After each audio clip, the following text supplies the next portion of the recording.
है व्यूअर्स, हम आज फिर देखने वाले हैं कुछ इम्पॉर्टेंट वोकेबलरी जो कि किसी भी गवर्नमेंट एग्जाम के पॉइंट ऑफ व्यू से बहुत ज़्यादा इम्पॉर्टेंट है। और ये कुछ एडवांस्ड वर्ड है जो कि अगर आप अपनी डेली लाइफ में यूज़ करोगे तो आपकी इंग्लिश काफ़ी परफेक्ट दिखेगी।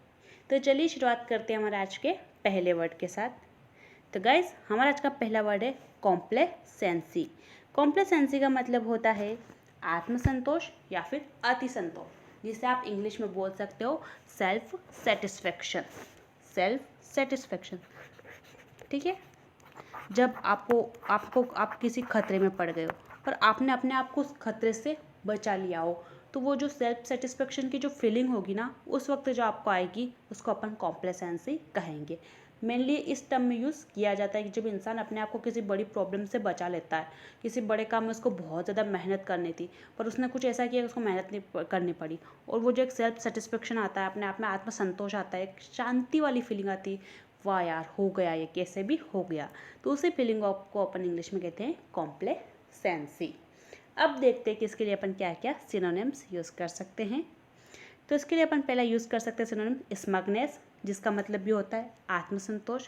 सेल्फ सेटिस्फेक्शन, इसका मतलब भी होता है सेटिस्फेक्शन मतलब वही आत्मसंतोष होना, शांति होना अपने मन में कि हाँ ये काम हो गया। सेल्फ अप्रूवल मतलब अपने आप से अप्रूव हो जाना कि मैंने जो था वो करके दिखा दिया।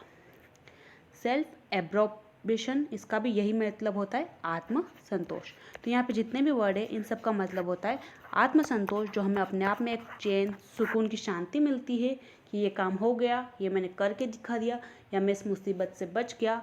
उन सब चीज़ों को अपन बोलेंगे स्मगनेस, सेल्फ सेटिस्फेक्शन और सेल्फ अप्रूवल और सेल्फ एब्रोबेशन। तो आप इन सब सिनोनिम्स को ज़रूर याद रखिएगा। अब देखते हैं अपन कॉम्प्लेसेंसी के कुछ एंटोनिम। तो एंटोनिम में पहले तो हमारा आ जाएगा डिससेटिस्फेक्शन, खुद से निराशा होना, निराशाजनक परिणाम करना, खुद में आत्मसंतोष नहीं मिलना, जो शांति नहीं मिलना, एकदम बेचैनी होना कि यार मुझसे ये नहीं हो पाया, अपने आप से ही नाराज़ हो जाना। डिसअपॉइंटमेंट मतलब कि निराशा, खुद से जब अपन कभी कोई काम नहीं कर पाते तो हमें खुद अपने आप से कुछ निराशा मिलती है, डिससेटिस्फेक्शन मिलता है। एक जो संतोष, जो शांति, चैन सुकून हमें चाहिए होता है वो कभी कभी नहीं मिल पाता है। ठीक है गाइस, अब बढ़ते हैं हमारे अगले वर्ड की ओर, जो कि है कुम्युलेटिव। कुम्युलेटिव का मतलब होता है इंक्रीजिंग स्टडीली इन अमाउंट, जैसे कि डिग्री, मतलब कि निरंतर बढ़ने वाली चीज़, लगातार जो चीज़ बढ़ रही हो, बिना रुके जो बढ़ते ही जा रही हो, उस चीज़ के लिए अपन यूज़ करते हैं वर्ड क्यूम्युलेटिव। अब देखते हैं क्यूम्युलेटिव की कुछ सिनोनिम्स। तो हमारा पहला सिनोनिम है इंक्रीजिंग। इंक्रीजिंग मतलब होता है कोई चीज़ जब बढ़ रही हो तो उसे अपन कहते हैं इंक्रीजिंग। एक्यूमुलेटिव, एक्यूमुलेटिव का मतलब भी होता है कोई चीज़ जब प्रोग्रेस में है, धीरे धीरे बढ़ रही है, तो उसके लिए ग्रोइंग मतलब भी बढ़ना, प्रोग्रेसिव मतलब भी कोई चीज़ प्रगति कर रही है, धीरे धीरे आगे बढ़ रही है, उसके लिए अपन ये वर्ड यूज़ करेंगे। तो इन सब वर्ड्स का मतलब होता है धीरे धीरे आगे बढ़ना, कोई भी चीज़ रुकी नहीं हुई, सब चीज़ें आगे बढ़ ही जा रही है।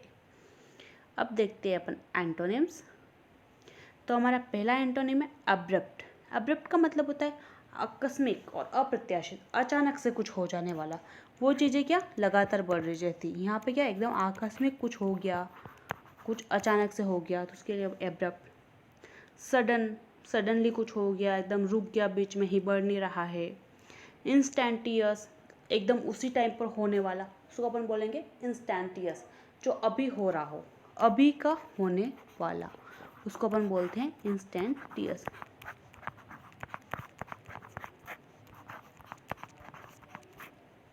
क्विक, क्विक मतलब होता है जल्दी में, धीरे धीरे नहीं, जल्दी में। तो ये सब हो जाएंगे हमारे एंटोनिम्स में। अब हमारा नेक्स्ट वर्ड है डिराइड। डिराइड का मतलब होता है to say that somebody something is ridiculous, मतलब कि किसी को ऐसा बताना कि कोई चीज़ ऐसी है कि आपको उस पर हंसी आ रही है, किसी का मजाक उड़ाना। आपको कोई पर्सन, कोई वस्तु ऐसी लगती है कि अरे ये तो कुछ भी नहीं है, इसका तो मैं मजाक उड़ाऊंगा, तो फालतू चीज़ें, बेकार चीज़ें, तो उसके लिए अपन जो वर्ड यूज़ कर सकते हैं डिरिट, या फिर आप बोल सकते हो to laugh at something in a cruel way, मतलब ये किसी का कठोरता से उपहास करना। आप जब किसी का मजाक उड़ा रहे हो, बहुत से लोग अपने मतलब अपने से छोटे लोगों को अक्सर मजाक उड़ाते रहते हैं कि ये तो ऐसा है वैसा है, तो उसी को अपन इंग्लिश में बोलते हैं डिराइड। अब देखते हैं अपन डिराइड के कुछ सिनोनिम्स। तो हमारा पहला सिनोनिम है रेडिक्यूल। रेडिक्यूल होता है किसी का उपहास करना, किसी का मजाक बनाना। मॉक मतलब भी यही होता है, किसी का मजाक बनाना। मेक फन आप, किसी का मजाक मस्ती में ऐसे ही उपहास करना, उपहास करना किसी का। ठीक है गाइस, अब देखते हैं अपन एंटोनिम्स। तो एंटोनिम में पहला हो जाएगा हमारा रिस्पेक्ट, किसी को इज्जत दे रहे हो आप। अब आप किसी की हंसी उड़ा रहे हो, आप किसी को इज्जत दे रहे हो। प्रेज मतलब किसी की तारीफ करना, किसी की प्रशंसा करना। ठीक है, जैसे कि अपन भगवान को प्रेस करते हैं और इसी तरह हम हमारे बड़ों को भी प्रेस करते हैं। अब देखते हैं इसका एक एग्जाम्पल, ताकि ये वर्ड हमें अच्छे से क्लियर हो जाए। You should not deride their efforts, मतलब आपको उनके प्रयासों का उपहास नहीं करना चाहिए। ये जो वर्ड एफर्ट, इसका मतलब होता है प्रयास, और डिराइड अपन देख ही चुके हैं जिसका मतलब है उपहास। तो आपको आपके लिए जो दूसरे प्रयास कर रहे हैं उनको उपहास मत करो, उनका मजाक मत उड़ाओ। अब बढ़ते हैं हमारे अगले वर्ड की ओर, जो कि है एक्सटॉल। एक्सटॉल का मतलब होता है प्रेज इंथुसियास्टिकली, मतलब किसी की बहुत उत्साह में तारीफ करना, बहुत बढ़ा चढ़ा कर किसी के बारे में बोलना, एकदम प्रशंसा करना, बहुत खुश होकर किसी की प्रशंसा करना, बहुत उत्साह से किसी की प्रशंसा करना, उसको अपन बोलेंगे एक्सटॉल। अब देखते हैं एक्सटॉल के कुछ सिनोनिम्स। तो हमारा पहला सिनोनिम्स आ जाएगा अक्लेम। अक्लेम का मतलब होता है किसी के प्रति आदर या प्रशंसा प्रकट करना। आप किसी को रिस्पेक्ट दे रहे हो, आदर प्रकट कर रहे हो, या फिर किसी की प्रशंसा कर रहे हो, तो उसे अपन बोलेंगे अक्लेम। सेकेंड है हमारा यूलोजाइज। इसे आप यूलोजाइज नहीं पढ़ेंगे, इसको आप पढ़ेंगे यूलोजाइज। ये इसका परफेक्ट जो है प्रोनाउंसिएशन है। इसका मतलब होता है किसी व्यक्ति वस्तु की उच्च प्रशंसा करना। आप जब बहुत बहुत ज़्यादा प्रशंसा करो, जैसे कि भगवान को अपन क्या करते हैं, यूलोजाइज करते हैं, उनके अपन बहुत ज़्यादा मतलब एक तरह से स्तुति करते हैं। किसी को अपन भगवान की तरह पूजते हैं ना, उस चीज़ को अपन बोलेंगे यूलोजाइज, मतलब किसी की बहुत ज़्यादा प्रस्तुति करना, किसी को आप इतना अच्छा मानते हो कि आप उनकी स्तुति करते हो। कोई इंसान भी हो सकता है जिसको अपन कभी कभी भगवान की तरह पूजते हैं, जैसे कि अपने पेरेंट्स, उनको अपन बहुत ज़्यादा रिस्पेक्ट करते हैं और बिल्कुल भगवान की तरह ही मानते हैं, तो हम हमारे पेरेंट्स को यूलोजाइज करते हैं। ठीक है गाइस, सॉरी मेरे प्रोनाउंसिएशन के लिए। हमारा अगला वर्ड है ग्लोरीफाई। ग्लोरीफाई का मतलब होता है बड़ा चढ़ाकर कहना। कोई चीज़ कम है, छोटी है, फिर भी आप उसको बड़ा चढ़ाकर बोल रहे हो, तो उसे अपन कहेंगे ग्लोरीफाई, मतलब बड़ा चढ़ाकर कहना। हमारा नेक्स्ट वर्ड है अपलोड। अपलोड का मतलब होता है जब आप किसी की प्रशंसा में उसके लिए तालियां बजाते हो कि तुमने बहुत अच्छा काम किया, तब अपन उसको बोलेंगे अपलोड, मतलब किसी की प्रशंसा में तालियां बजाना। जब कोई अच्छा काम करता है तब अपन उसके लिए अक्सर तालियां बजाते हैं ना, उसी को अपन इंग्लिश में कहते हैं अपलोड। किसी की इज्जत देने के लिए, किसी की तारीफ करने के लिए तालियां बजाना। ठीक है गाइस, अब देखते हैं अपन एक्सटॉर्ट के एंटोनिम्स। तो हमारा पहला एंटोनिम हो जाएगा क्रिटिसाइज। क्रिटिसाइज का मतलब होता है किसी की बुराई करना, उसको अपन इंग्लिश में बोलते हैं क्रिटिसाइज। ब्लेम, किसी पर आरोप लगाना। आप किसी को किसी चीज़ के लिए ब्लेम कर रहे हो, नहीं ये तो तुमने ही किया, ये काम तुमने ही किया, आप क्या कर रहे हो, उसको ब्लेम कर रहे हो उस काम को करने के लिए। सेंश्योर, सेंश्योर का मतलब भी होता है किसी की बुराई करना। कंडेम, डिनाउंस, इन सब चीज़ों का मतलब होता है किसी की बुराई करना, किसी को नीचा दिखाने की कोशिश करना। ठीक है guys, denounce, condemn, censure, criticise, ये सब एक दूसरे के सिनोनिम्स है जिनका मतलब होता है किसी की बुराई करना, किसी को नीचा दिखाना। अब देखते हैं अपन एक्सटॉर्ट का एक example. His book extolling the benefits of vegetarianism sold thousands of copy, मतलब कि उसकी वो बुक जिसमें उसने लिखा था कि वेजिटेरियन होने के ये फ़ायदे हैं, उसके वेजिटेरियन होने की क्या क्या चीज़ें फ़ायदे हो सकती है, वो उसकी थाउजेंड्स ऑफ कॉपीज़ मतलब बहुत सारी कॉपियाँ बिक चुकी है। उसने क्या वेजिटेरियन होने के फ़ायदों के एक्सटोल किया था, मतलब उनकी तारीफ़ करी थी, प्रशंसा करी थी कि इससे ये फ़ायदे हो सकते हैं। उसकी क्या हज़ारों कॉपियाँ बिक गई उस किताब की। वेजिटेरियन मतलब होता है शाकाहारी, ये तो आपको ऑब्वियसली पता ही होगा गाइस। बेनिफिट मतलब होता है फ़ायदे, किसी चीज़ के फ़ायदे, लाभ जिसको आप बोल सकते हो।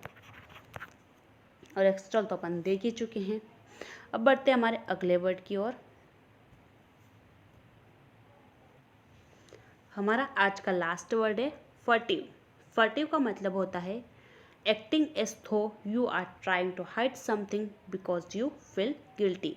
मतलब कि आप किसी से कोई बात छुपा रहे हो क्योंकि आपको लगता है कि आपने जो काम किया है वो गलत किया है और आप ये काम किसी को बता नहीं सकते हो, उसको अपन लेंगे फर्टिव। मतलब एक तरह से कोई गलत काम करना, लोगों से छुपा कर कुछ राज रखना, जैसे कि कुछ लोग हेरा फेरी का काम करते हैं, वो कुछ भी गलत काम करते हैं तो वो लोगों को इतना गुप्त रखकर जो काम किया जाता है उसको अपन बोलेंगे फर्टिव। अब देखते हैं अपन फर्टिव के सिनोनिम्स। तो इसका हमारा पहला सिनोनिम है सरप्टिश। सरप्टिशस, इसका प्रोनाउंसिएशन थोड़ा डिफिकल्ट है। सरप्टिशस, ये इसका प्रोनाउंसिएशन गूगल पर दिया गया था, सरप्टिशस। गाइस, सरप्टिशस का मतलब होता है कुछ काम जो सीक्रेट तरीके से किया गया हो, एकदम गुप्त तरीके से किया गया हो, कोई काम छिपाकर किया गया हो ताकि किसी को कुछ भी पता नहीं चले, तो उसको अपन बोलेंगे सरप्टिशस, मतलब कोई काम छिपाकर किया गया हो। आप कोई बात राज रखना चाहते हो ताकि किसी को पता नहीं चले कि आपने एक काम किया है। जब आप कोई गलत काम कर रहे हो, किसी से छिपा कर रहे हो, तो उसे अपन कहेंगे सरप्टिशस। हमारा अगला वर्ड है सीक्रेट, जिसका मतलब होता है किसी से कोई राज की बात रखना, किसी से कुछ छुपाना, राज रखना। अंडरहैंड, अंडरहैंड मतलब होता है आपने कोई बात अपने हाथों में दबा रखी, मतलब आप कोई बात गुप्त रख रहे हो, आप कोई बात सीक्रेट रख रहे हो, आप कोई बात राज रख रहे हो सब लोगों से। स्नेकी का मतलब भी होता है कि दूसरों से कुछ छिपाना। ठीक है गाइज, अब देखते हैं अपन इसके एंटोनिम। तो हमारा पहला एंटोनिम है ओपन। ओपन मतलब सब कुछ खुला है, सबको सब कुछ पता है कि क्या क्या हो रहा है, क्या क्या नहीं हो रहा है। अबव बोर्ड, अबव बोर्ड का यही मतलब होता है कि जहाँ सबको सब कुछ पता हो कि ये चल रहा है, उसको ओपन बोलेंगे above board. Thank you so much guys, ये थे हमारा आज के कुछ वर्ड। होप आपको ये समझ में आए होंगे। मिलते हैं मैं नेक्स्ट वीडियो में, तब तक के लिए बाय बाय, टेक केयर।